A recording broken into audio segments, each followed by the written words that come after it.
भगवान श्याम सुंदर का इस धराधाम पर अवतार हुआ संतों को दर्शन देने के लिए, भक्तों के दुख को दूर करने के लिए। अब एक बात बताओ, भगवान कृष्ण कंस को मारने आए तो पूजा कृष्ण की होनी चाहिए या कंस की? ध्यान दो। ये आप ही लोग कहते हो गुरु गोविंद दोनों खड़े और काय के लागू पाए और बलिहारी गुरु। देखो गुरु की पूजा क्यों बताई है कि गुरु ने गोविंद से मिला दिया।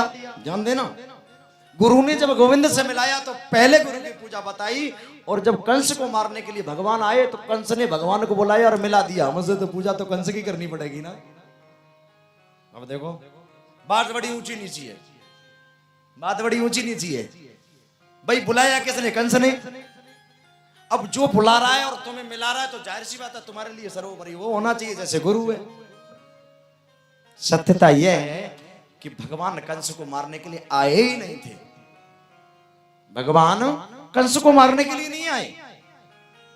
विप्रधीन सुर संत हित लीन मनुज अवतार। भगवान जो आए अपने संतों को दर्शन देने के लिए आए।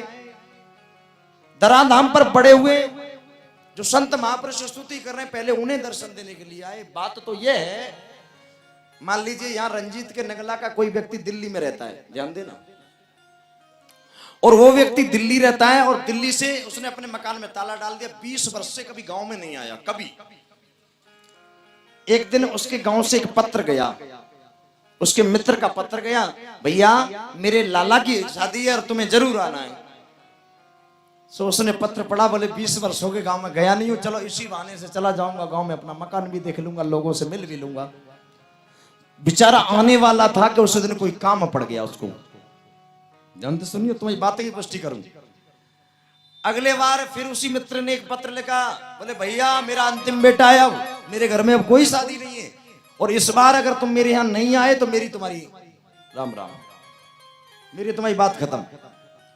इसने देखा मित्र के पहले लड़के की शादी में नहीं गया और ये मेरे मित्र का अंतिम लड़का है, अब तो जाना ही पड़ेगा। धीरे धीरे अब हम अंतिम लड़का है तो वो तो जाना ही पड़ेगा। ध्यान देना, अब ये अपने मित्र के बेटे की शादी में आया, विवाह में आया, आकर के विवाह पूरा भयो। अब इसने सोचा, अब इसके मन में आया, इसने सोचा कि आ तो गया ही, शादी पूरी होगी, अब लगे हाँ तो अपने मकान को खोल लूं। बहुत दिन हो गए, 20 साल से मकान नहीं खोला है, अब तो 20 साल में आया हूं, अब पता नहीं कितनी वर्ष में आऊंगा। तो ये बताओ जो आदमी आया था वो मकान को सही करवाने आया था या शादी में आया था? शादी में आया था ना। अच्छा उसने सोचा आ गया हूं तो लगे हाँ तो मकान की मरम्मत करवाता चलूं। मकान को खोला तो बड़े बड़े चूहे के सूरा का प्लास्टर खस गया। उसने कहा इसकी मरम्मत करवा दो। ठीक उसी तरह से भगवान संतों को दर्शन देने आए, भक्तों को दर्शन देने आए। उन्होंने कहा तो गया हूं, लगे हाथों इन राक्षसों का भी उद्धार करता चलूं, तो लगे हाथों काम किया, इसलिए कृष्ण की ही पूजा होनी चाहिए। भगवान कंस को मारने के लिए नहीं आए।